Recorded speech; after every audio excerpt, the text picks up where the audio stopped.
नमस्कार दोस्तों, स्वागत है आप सभी का आपके अपने चैनल आस्था शक्ति पर। आइए आज मैं आप सभी को सुनाने जा रही हूँ शनि देव व्रत कथा। तो चलिए आरंभ करते हैं। एक बार सभी 9 ग्रहों सूर्य, चंद्र, मंगल, बुध, बृहस्पति, शुक्र, शनि, राहु और केतु में बहस हो गई, कौन सबसे बड़ा है। आपस में लड़ने के बाद सभी देवराज इंद्र के पास पहुंच गए। इंद्र असमंजस की स्थिति में निर्णय नहीं दे पाए, परंतु उन्होंने सभी 9 ग्रहों को सुझाव दिया कि पृथ्वी पर राजा विक्रमादित्य ही इसका फैसला कर सकते हैं, क्योंकि वो ही बहुत ही न्यायप्रिय राजा है।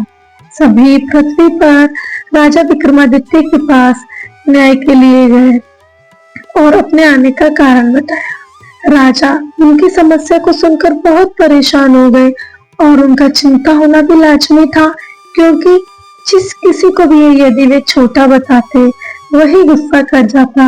राजा के काफी सोच विचार के बाद उन्हें एक उपाय सूझा। उन्होंने स्वर्ण, रजत, कांस्य, पीतल, रांगा, जस्ता, अभ्रक और लोहे से 9 सिंहासन का निर्माण करवाया और उन्हें उपयुक्त क्रम में रख दिया गया और सभी से निवेदन किया गया कि क्रमानुसार सिंहासन पर आसन ग्रहण करें। शर्त रखी गई कि जो सबसे अंतिम में सिंहासन पर आसन ग्रहण करेगा वही सबसे छोटा कहलाएगा, जिसकी वजह से शनिदेव सबसे बाद में आसन प्राप्त कर सके और सबसे छोटे कहलाए। क्रोध के आवेश में आकर शनिदेव ने सोचा कि राजा ने यह सब कुछ जानबूझकर किया है। कुपित होकर राजा से कहा कि तू मुझे नहीं जानता राजन। सूर्य एक राशि में 1 महीना, चंद्रमा 2.25 महीने 2 दिन, मंगल 1.5 महीना, बृहस्पति 13 महीने, बुध और शुक्र 1-1 महीना विचरण करते हैं, लेकिन मैं 2.5 से 7.5 साल तक रहता हूँ। मैंने बड़े बड़े का विनाश किया। श्री राम की 7.5 आने पर उन्हें जंगल जंगल भटकना पड़ा और रावण के आने पर लंका को बंदरों की सेना से परास्त होना पड़ा। क्रोधित शनिदेव ने राजा से कहा, अब आपको सावधान रहने की जरूरत है। इतना कहकर कुपित अवस्था में शनिदेव वहां से चले गए। समय गुजरता गया और काल चक्र का पहिया घूमते हुए राजा की 7.5 पर आ ही गया। तब शनिदेव घोड़ों के सौदागर बनकर राजा के राज्य में गए।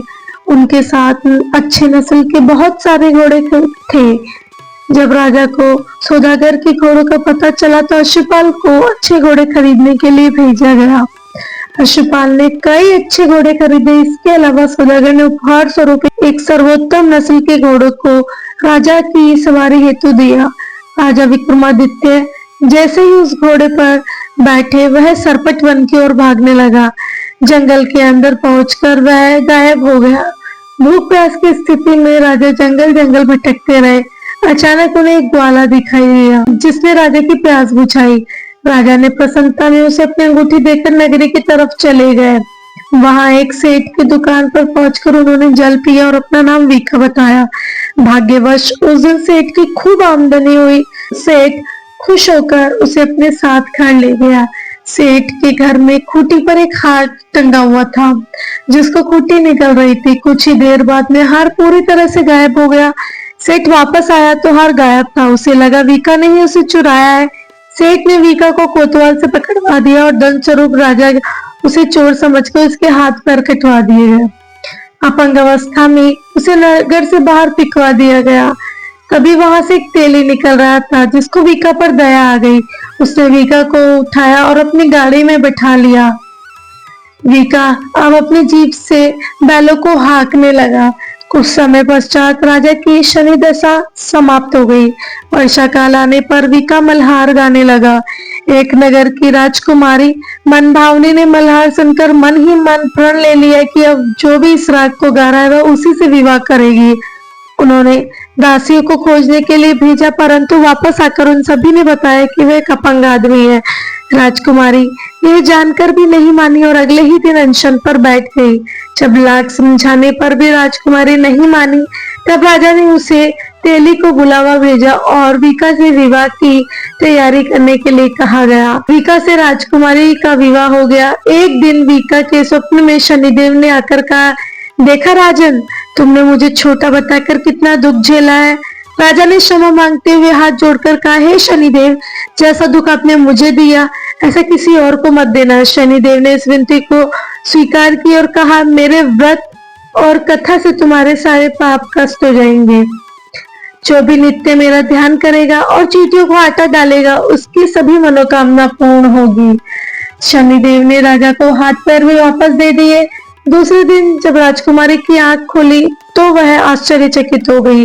रीका ने मनभावनी को बताया कि वह उज्जैन का राजा विक्रमादित्य है। मनभावनी खुशी से फूले नहीं समा रही थी।